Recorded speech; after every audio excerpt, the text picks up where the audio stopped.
Assalamualaikum warahmatullahi wabarakatuh. Apa khabar anak-anak ustazah? Ustazah harap semuanya sihat. Okey anak-anak, hari ini kita akan belajar bidang akidah unit 3, tajuk kufur. Okey, hari ini kita akan belajar muka surat 99 hingga 103. Okey, anak-anak boleh tumpukan perhatian semasa belajar. Okey, perhatikan dan fikirkan. Okey, lihat ada gambar khatib yang sedang berkhutbah. Okey, mari kita dengar apa kata-katanya. Okey, sidang jamaah sekalian, saya berpesan agar bertakwa kepada Allah Subhanahu wa Ta'ala dengan sebenar-benarnya, dan janganlah kamu mati melainkan dalam Islam, iaitu hendaklah kita meninggal ataupun mati dalam keadaan Islam. Okey, persoalan di sini, apakah pesanan yang selalu disebut oleh khatib pada hari Jumaat? Okey, apakah pesanan khatib yang selalu disebut? Okey, kalau kita lihat di atas, khatib berpesan agar janganlah kamu mati melainkan dalam Islam, iaitu hendaklah kita mati dalam keadaan Islam. Okey, boleh faham anak-anak? Okey, muka surat 100. Okey, teliti dan fahami.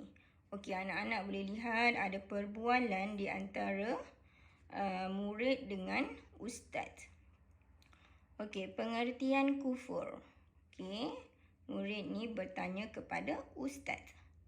Ustaz, apakah yang dimaksudkan dengan mati melainkan dalam Islam? Okey, ustaz pun jawab. Maksudnya ialah mati dalam keadaan beragama Islam dan tidak kufur. Okey, ada persoalan lagi. Ustaz, apakah arti kufur? Okey, ustaz pun jawab. Kufur bermaksud tidak percaya atau tidak beriman kepada Allah Subhanahu wa Ta'ala dan Nabi Muhammad sallallahu alaihi wasallam. Okey, ada persoalan lagi. Ustaz, apakah hukum kufur? Okey, ustaz pun jawab. Hukum kufur adalah sesat. Okey, firman Allah Subhanahu wa Ta'ala, A'udzu billahi minasyaitonir rajim. وَمَنْ يَغْفُرْ بِاللَّهِ وَمَلَائِكَتِهِ وَكُتُبِهِ وَرُسُلِهِ وَالْيَوْمِ الْآخِرِ فَقَدْ ضَلَّ ضَلَالًا بَعِيدًا. Sadaqallahul Azim. Surah An-Nisa, surah yang keempat, ayat 136. Okey, maksudnya, siapa kufur kepada Allah, para malaikat, para rasul dan hari akhirat, maka sesungguhnya dia sudah jauh tersesat. Okey, siapa yang kufur, dia adalah orang yang sesat. Okey, jadi hukum kufur adalah sesat. Okey, anak-anak boleh lihat info di bawah. Okey, syirik ialah menyekutukan Allah. Yang kedua, fasik. Fasik adalah orang yang ingkar perintah Allah. Yang ketiga, zindik. Zindik ialah orang yang imannya terpesong atau sesat. Yang keempat, murtad. Murtad ialah keluar dari Islam. Okey, semoga kita dilindungi daripada perkara-perkara tersebut. Okey, Mutiara kata, beriman mempercayai dengan sepenuh hati. Beriman itu mempercayai dengan sepenuh hati. Okey, boleh anak-anak? Okey, muka surat 101. Okey, mari kita lihat dan ingat. Okey, kufur. Kufur terbahagi dua, iaitu kufur i'tiqad dan kufur amalan. Apakah kufur i'tiqad? Kufur i'tiqad ialah menolak dan menafikan ajaran Islam yang dibawa oleh Nabi Muhammad SAW. Contoh, tidak mempercayai kenabian Nabi Muhammad SAW. Okey, kufur amalan.